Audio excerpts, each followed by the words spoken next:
à tous, j'espère que vous allez bien. On se retrouve pour le brief du 30 mai 2024. Aujourd'hui, on se fera un point Bitcoin, Ethereum. Vous avez choisi en commentaire d'analyser Pendle. Aujourd'hui, je remets du coup en jeu Tao contre Mana. C'est à vous de décider en commentaire. Le commentaire qui reviendra le plus gagnera l'analyse. Et puis aussi, n'hésitez pas à me proposer des assets, puisque là, Tao, je l'ai choisi. Et Mana, d'ailleurs, je l'ai choisi parmi les commentaires.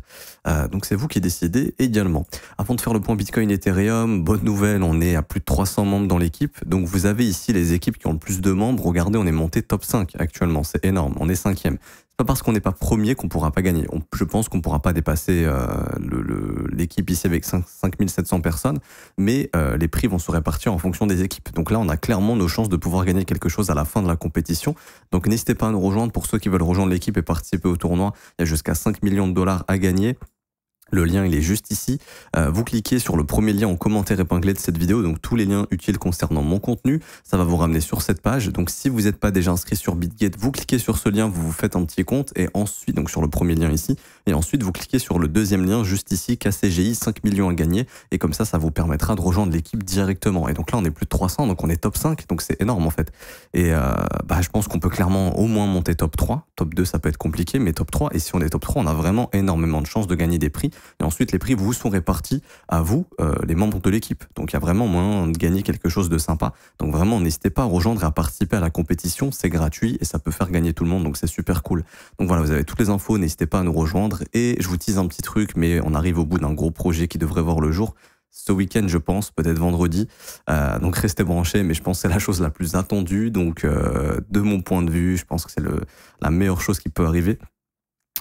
Au trône, donc voilà, restez branchés, mais je pense que ça vous fera très très plaisir. Alors du coup, le Bitcoin qui, pour moi, ne fait pas grand chose, on va pas se mentir, à part être venu prendre le lot d'hier, on en avait parlé, ça peut être un objectif pour le prix, on est venu le récupérer, je ne vois pas encore de retour de force au niveau du prix. Pour l'instant, regardez, on voit toujours pour l'instant des imbalances baissières sur ce mouvement de prix. Il n'y a pas encore d'imbalance haussière qui sont en train de se former ici. Donc ça, déjà, ça montre que le prix n'est pas très fort. Moi, encore une fois, je dis, je ne suis pas bearish sur Bitcoin. Je pense qu'on va aller faire un nouvel ATH bientôt.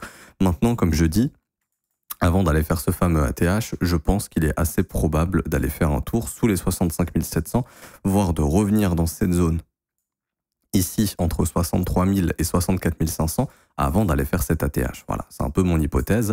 Donc, mon hypothèse, c'est soit on y va maintenant. Après, je trouverais ça bizarre quand même qu'on laisse autant de stops ici. Mais bon, il y a des événements macroéconomiques. Peut-être que ça pourrait redonner du flux. On a aujourd'hui le PIB américain, 14h30 heure de France. Et demain, on aura le Core PCE, 14h30 heure de France. Donc, c'est vraiment des datas regardées par le marché. Et ça pourrait peut-être redonner du flux. Par exemple, si les résultats sont très positifs, on pourrait très bien revoir le Bitcoin réaccélérer fortement et puis laisser tous ces stops ici. Et du coup, si on fait ça, on ira les chercher plus tard. C'est-à-dire que si on fait un nouvel ATH, on retracera pour aller rechercher tout ça et piéger ceux qui rentreront sur le breakout de l'ATH ou ceux qui rentreront en mode FOMO ici. Mais si on fait les choses proprement, voilà, il y a de grosses probas à mon avis de revenir chercher quelques petits stops plus bas avant de faire la prochaine impulsion. Là, il y a vraiment des zones hyper intéressantes. Je peux pas rentrer vraiment dans les détails, c'est très très technique et il me faudrait beaucoup de temps. Mais vraiment, notez ces zones, je vous le dis, vraiment la zone pour moi la plus intéressante, 63 000, 64 500. Si on y revient, pour moi, il faut clairement se positionner dans ces zones de prix. Il y a vraiment de grosses probabilités d'aller chercher la TH derrière. Après, niveau gestion du risque, c'est vous qui voyez comment vous appliquez tout ça. Mais pour moi, ça, c'est clairement une zone d'achat. Ça correspond ici à...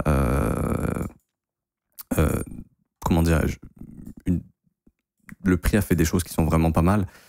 Déjà la création de l'imbalance ici, on a des breakers, je peux pas vous expliquer, ça prendrait trop de temps comment les identifier, mais ce sont des bougies très très puissantes et on a aussi beaucoup de volume, ce qu'on appelle une bougie vectorielle, donc c'est vraiment une zone hyper puissante. Il faut savoir que ces zones elles sont souvent retravaillées. Par exemple ici, imbalance bougie vectorielle, c'est retravaillé. Imbalance bougie vectorielle, c'est retravaillé. Imbalance bleu, quand je dis bleu, c'est un vectoriel, c'est retravaillé. Imbalance bleu, c'est retravaillé. Ici, imbalance bleu, c'est retravaillé. Donc ça, on risque d'y revenir quand on ne sait pas. C'est pour ça la question, c'est est-ce qu'on y va plus tard ou est-ce qu'on y va maintenant? Quoi qu'il arrive, dans tous les cas, quand on reviendra dans cette zone, pour moi, ça peut faire office d'un swing hyper intéressant. Même si on fait ça, l'objectif, ce sera d'aller chercher un nouveau sommet. Donc, dans tous les cas, cette zone fera appui pour un éventuel swing. On est toujours en train de travailler l'imbalance H4 ici, qu'on n'a toujours pas vraiment perdu. Pour moi, tant que le prix ne vient pas s'installer sous la mèche, ici, le prix n'aura pas perdu cette imbalance. Donc, on peut s'attendre à avoir un retournement du prix Mais pour l'instant, voilà, c'est pas encore super fort et je vois pas encore de vrais signaux. Même si je descends en H1, pour l'instant, apparaît devenu chasser le plus bas d'hier, il s'est pas passé grand chose.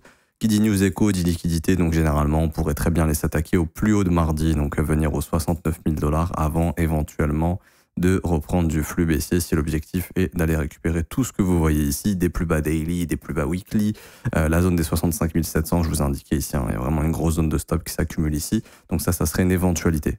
Sur les news, on chasse le high daily et ensuite on va faire le mouvement baissier. Comme je le répète, je ne suis pas bearish, je pense qu'on va faire un ATH juste, on peut, je pense, retracer encore légèrement pour aller chercher cette zone de prix que je vous ai indiquée avant d'aller chercher ce nouvel ATH. On peut le faire tout de suite. Pour moi, la direction, c'est l'ATH, comme j'explique depuis longtemps. Maintenant, la question, c'est est-ce qu'on part maintenant ou est-ce qu'on fait une petite incursion ici dans la zone que je vous indique? Ça correspond également ici à l'imbalance daily. Et pareil, cette imbalance daily ne cède pas pour moi tant que le prix ne vient pas s'installer sous cette mèche. Vous voyez que pour l'instant, le prix consolide. Donc, on part du principe que cette imbalance, pour l'instant, est toujours maintenue et qu'on pourrait très bien aller faire un nouvel ATH maintenant.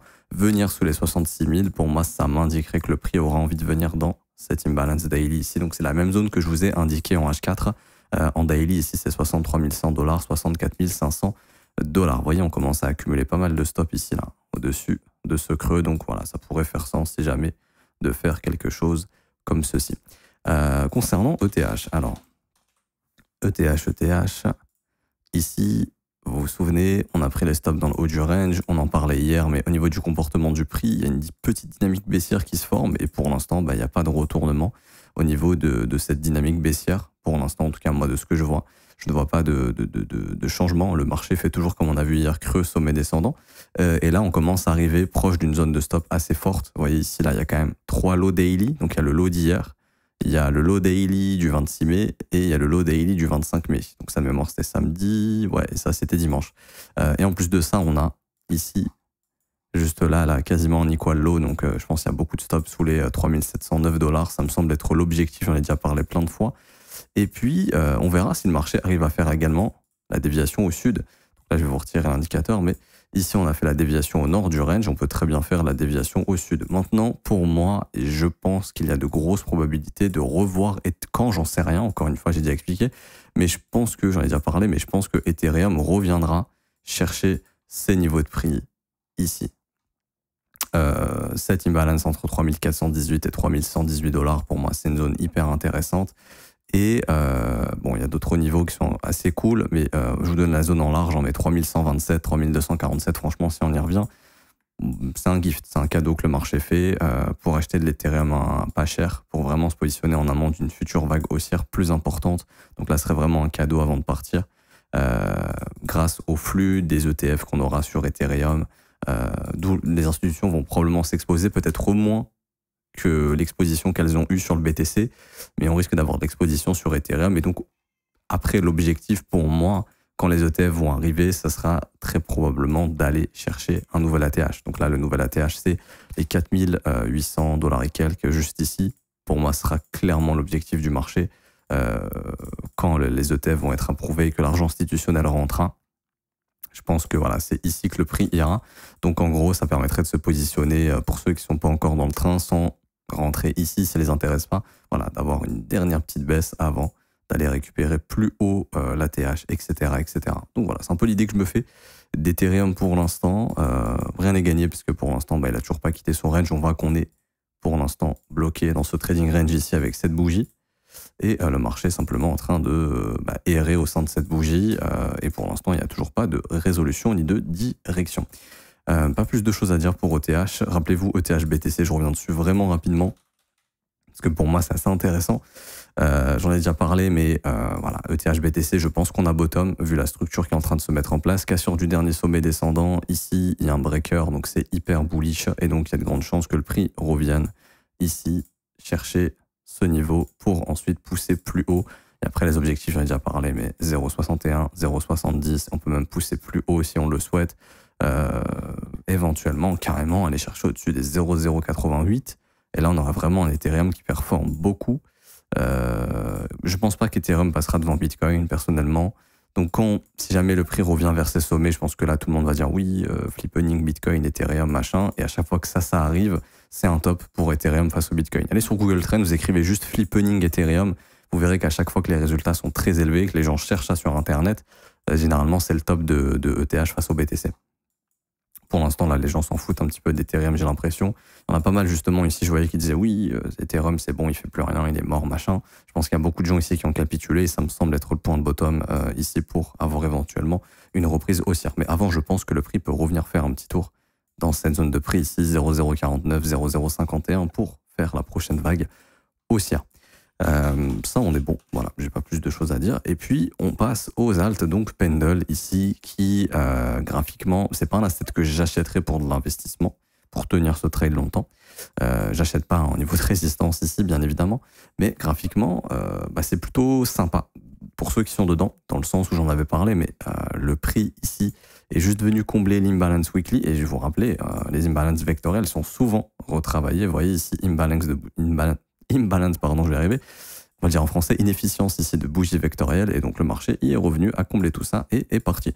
Donc là, on va créer une nouvelle inefficience, donc une imbalance juste ici, entre cette mèche et cette mèche. Pour l'instant, je ne peux pas encore vous dire où elle sera exactement. Pourquoi? Parce que le prix n'a pas encore fermé cette bougie. Il faut attendre que cette bougie soit fermée pour qu'on puisse définir l'imbalance, parce que imaginons que le marché vienne mêcher cette semaine jusqu'ici et qu'on clôture comme ça, l'imbalance, en fait, elle sera ici. Et ce sera probablement une zone de travail pour le prix avant d'aller visiter plus haut. Donc là, on va créer une nouvelle inefficience que le prix va revenir travailler probablement avant de pousser plus haut. En tout cas, je pense que c'est l'objectif après l'action de prix ici. Ce qu'on pourrait voir, bien évidemment, c'est éventuellement un M-top au niveau ici de ces corps de chandelle. Ça pourrait se former. Si on fait ça, il faudra s'attendre à des retracements plus profonds. À ce moment-là, la zone de rechargement est votre ami. Et on reviendra probablement entre les 3 $ et les 1,94 $. Mais je pense qu'on peut faire un ATH. Donc, pour moi, c'est cohérent.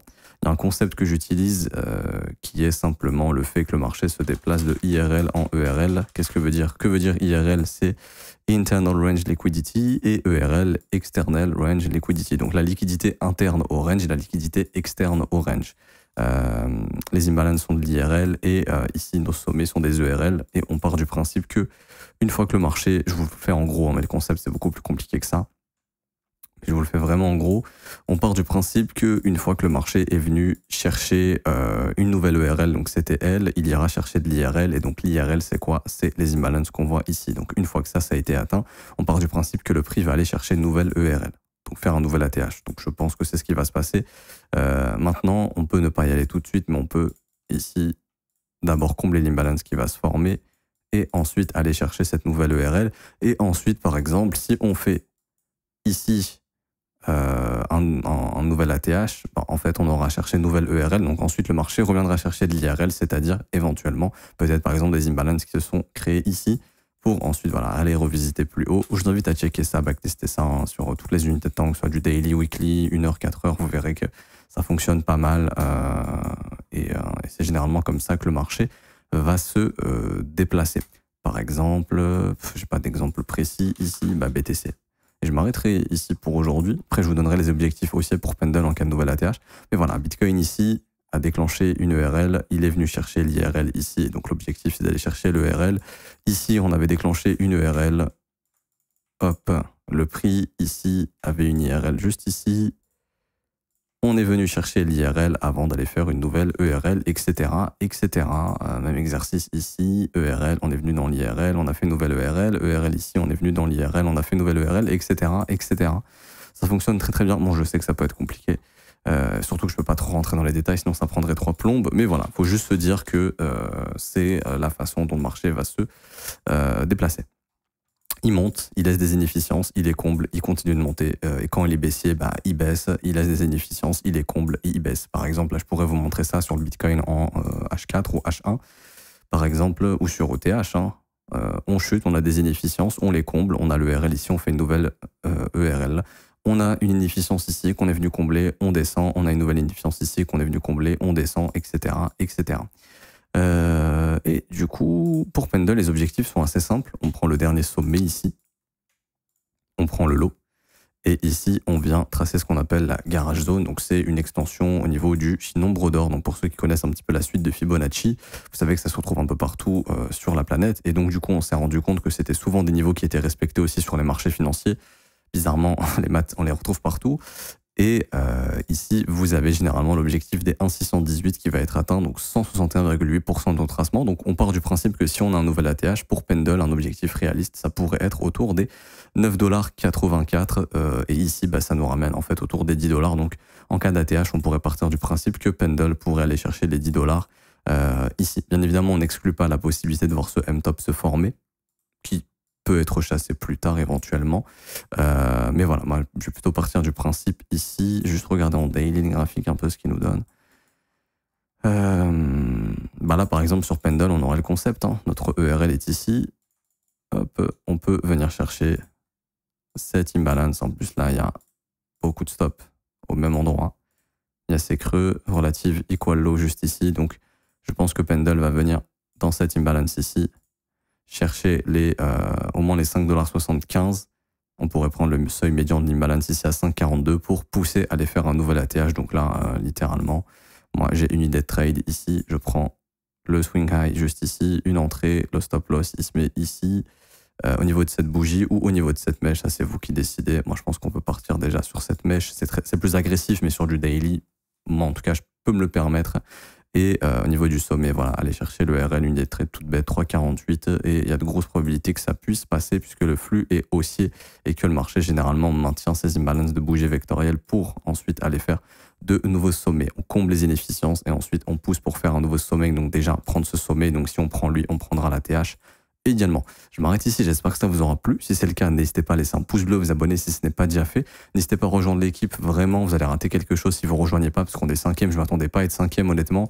Et je vois en fait qu'on peut littéralement finir dans le top 3, peut-être même dépasser lui ici, donc du coup être 3e, ça serait insane. Et si on est 3e, il y a de grosses probas de gagner quelque chose, donc n'hésitez pas à rejoindre, sinon vous allez vraiment rater quelque chose. C'est dommage pour vous, je dis pas ça pour vous faire FOMO, parce que de 1, il n'y a rien à payer, et de 2, c'est que du bénéf pour vous. C'est comme si je vous disais, il y a 1000 € dans un sac, si tu marches 100 mètres, il y a moyen que tu les obtiennes. Littéralement, c'est exactement la même chose. Après, peut-être qu'on gagnera rien, je vous promets rien du tout, mais si on gagne quelque chose, ça sera cool pour vous, ça sera redistribué sur vos comptes Bitget, donc c'est plutôt pas mal, surtout qu'on a nos chances, on est 5e. Et donc plus on va gagner de place, plus il y a des gens qui vont rejoindre notre équipe également, qui connaissent pas forcément le trône, et donc ça nous permettra peut-être de gagner encore plus de place. Et carrément, je me dis, il y a même moins des top 2 si on dépasse ici cette team. Donc vraiment, n'hésitez pas à rejoindre, le lien il est en commentaire épinglé. Vous vous rappelez, c'est ce premier lien ici en commentaire épinglé. Tous les liens utiles concernant mon contenu, vous cliquez dessus, vous cliquez sur KCGI. Si vous n'êtes pas déjà inscrit sur Bitget, vous passez via le lien juste ici. Comme ça, vous vous inscrivez et ensuite vous pourrez rejoindre l'équipe et le tournoi KCGI 5 millions à gagner. Pour ceux qui veulent rejoindre la formation gratuite et le VIP, c'est ce lien juste ici. Il y a une vidéo qui vous explique comment rejoindre le VIP. Pour ceux qui veulent rejoindre l'école, c'est ce lien pour vous former à mes côtés tous les matins. Moi, je m'arrête ici. Je vous souhaite une bonne journée. On se retrouve donc demain. Ciao, ciao.